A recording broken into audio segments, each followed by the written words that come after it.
Hello there, my YouTube friends and fans. Welcome to Ghostwire Tokyo. When I first heard about this game, I was instantly interested because of the name Tokyo in there, and me being a huge Japan fan. I've actually been to Japan. I literally was just craving a game that plays in Japan.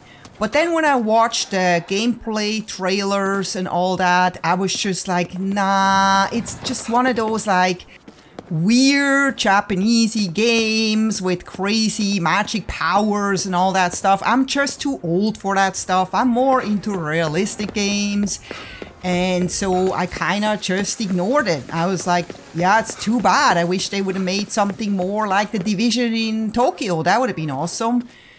But then the other day I was like, hey, it's free on Game Pass. So why don't I just kind of take a look? I probably will put it away after an hour and then I'm going to go back to play DMC or whatever.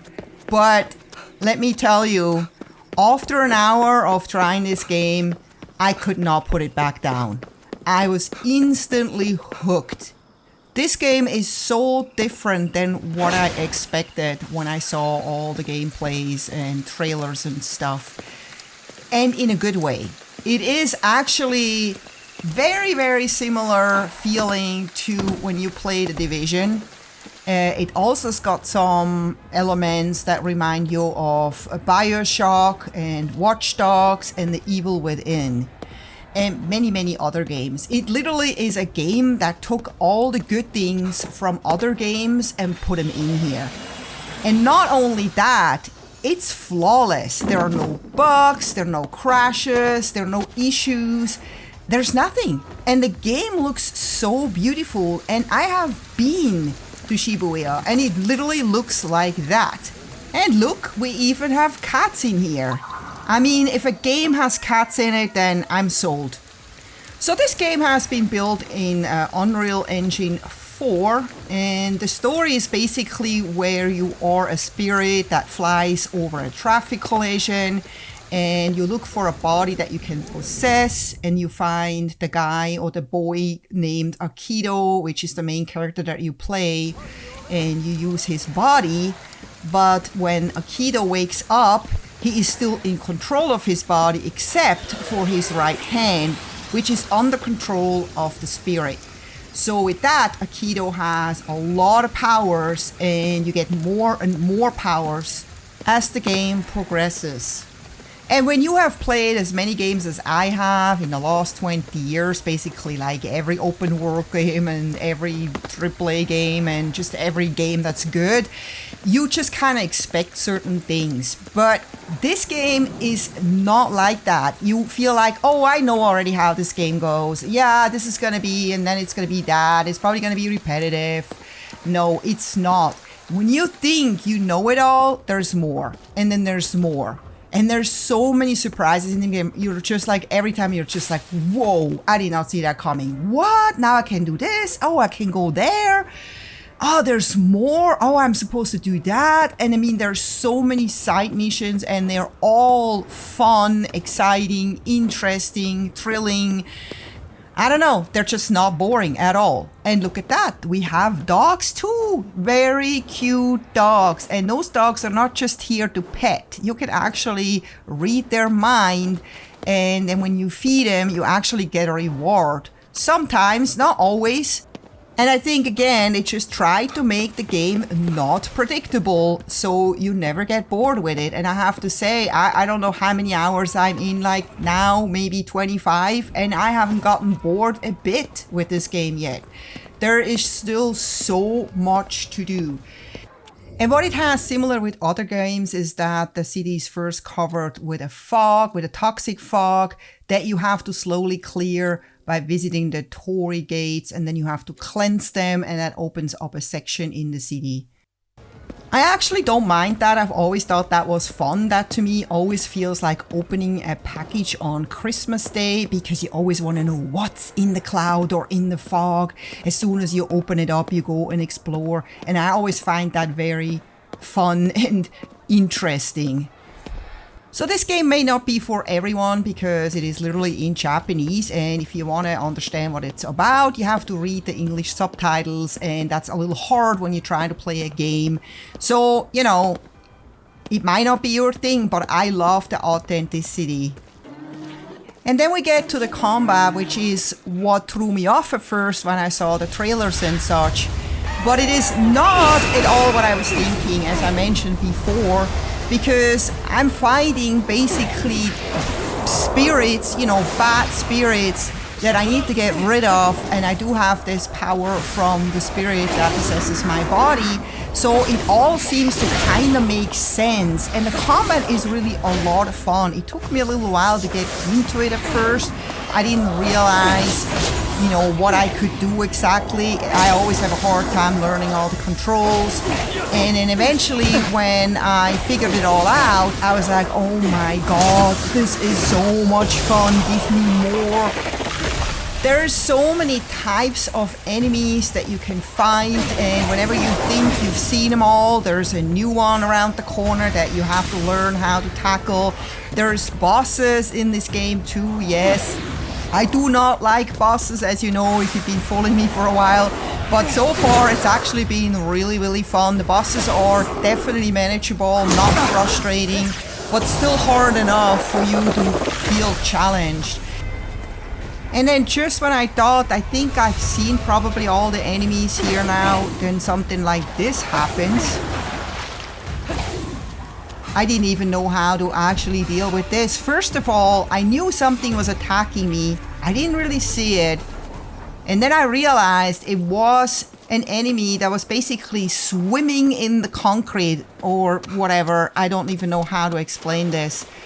But you can also see other invisible enemies. I've seen like something that looked like a big blurb that was only appearing like in a split of a second, but it was constantly attacking me. I didn't know where it was coming from. It was kind of throwing stuff at me, and eventually I hit it just right and I was able to defeat it.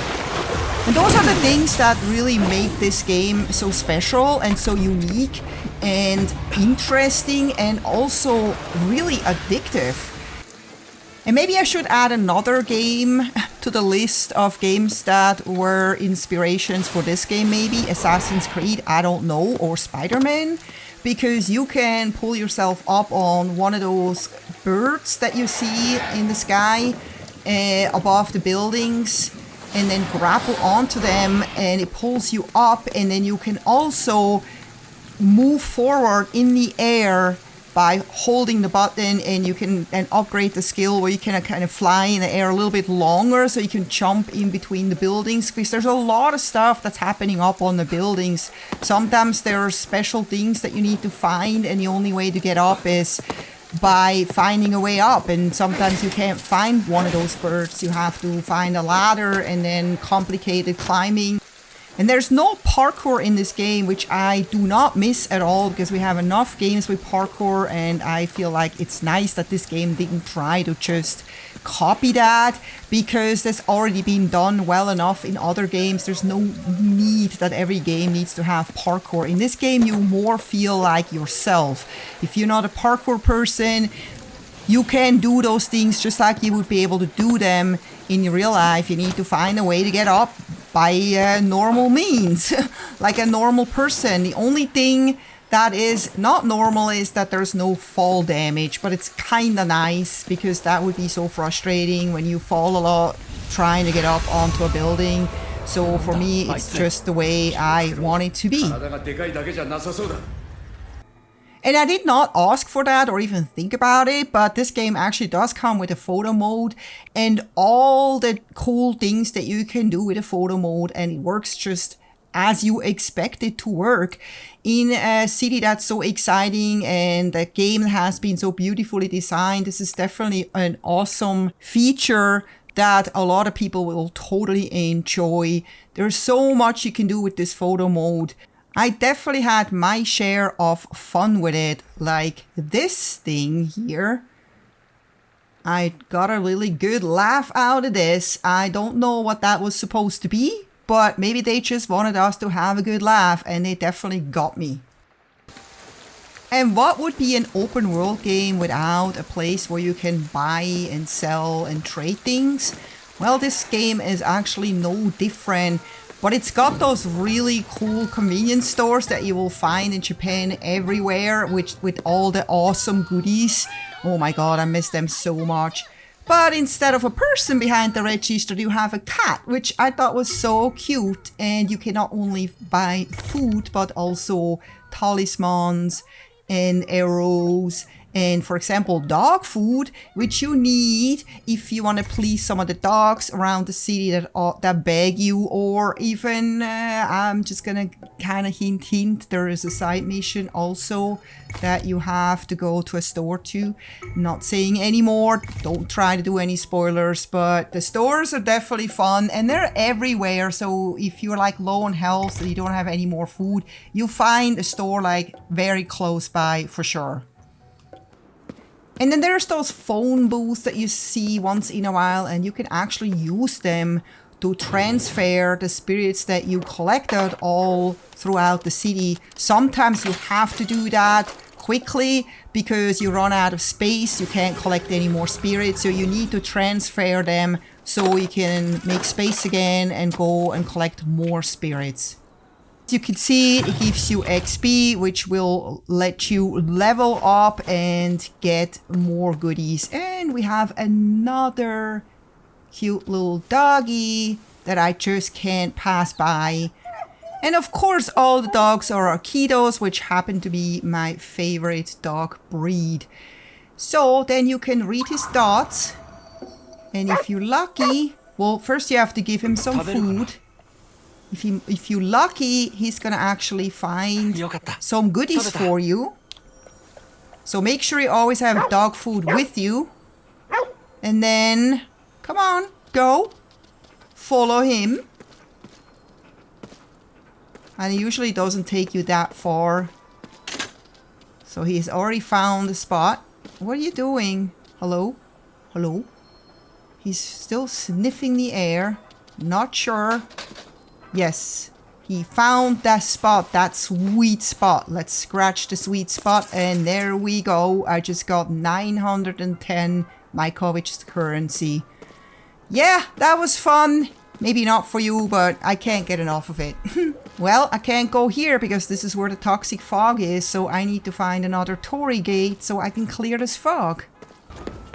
And about the many things that you can find and get good things from are the shrines, and they're harder to find, but when you find one, you can pray, and then you get upgrades to your skills, which is awesome. And I really like this because in a lot of games you just have to find things and it's just more like for achievements, but in this case when you actually find things, it actually doesn't just add XP, but a lot of times you actually get something for it. That lets you play this game even better, and that makes this worth every minute you spend looking for those things in the game. Like for example those honey pots that actually give you more money so you can buy more things at the fun shops.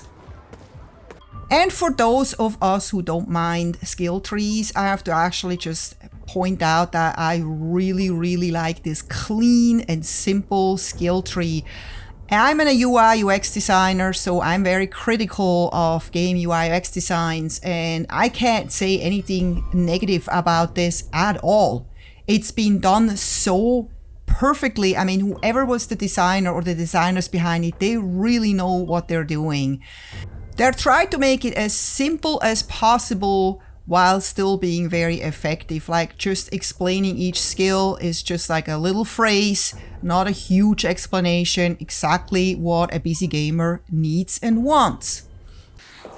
So I hope you don't find my video here too boring, but I really try to keep the spoilers out of here. I did not include any main missions or side missions because they are so fun and you need to explore them on your own in order to be able to enjoy this game. But I can not stress enough that especially if you have the Game Pass, you have to try, give it a try, play it for at least 2 hours, and if you then still don't like it, then obviously it's not the game for you. but I would say most people who like this sort of gameplay probably will fall in love with this game. And if you don't mind that everything is in Japanese, then you will. I don't see what the problem would be here, but I can understand that some people will like want to play and listen to the character explain the story or what happens, and then yeah, you may just not enjoy it as much. But to me, the Japanese language, playing in a Japanese city, was just super important. I feel like if they had those English cheesy one-liners in here that you find in many games, and not mentioning the latest game that is out soon and a lot of marketing is made around it and people already complained about the cheesy one-liners, you won't find them here. It is very authentic, and I can only say that because I have personally been in Japan, and when I'm here in this game I feel like I'm back there, and I feel like I want to just grab a plane and go back and visit again, because Japan is such a beautiful country with such a beautiful culture and such amazing, nice, sweet people that I just literally want to go back again. And this game also teaches you a lot about Japanese culture. You learn a lot about the names and the traditions. And when you're done playing this game, you know a little bit more about Japan and its cultures. And that alone can be worth playing this game, right? So I'm gonna go and visit my friends here again. I have been here before, so I know they're here somewhere. You'll see shortly. And while I'm doing that, I just wanted to say or ask you, did you enjoy this video? I hope you did. I hope you pick up this game if you haven't already. And if you have, please let me know your thoughts about this game. And if you have been to Japan, let me know what you think about how realistic it is or authentic it is.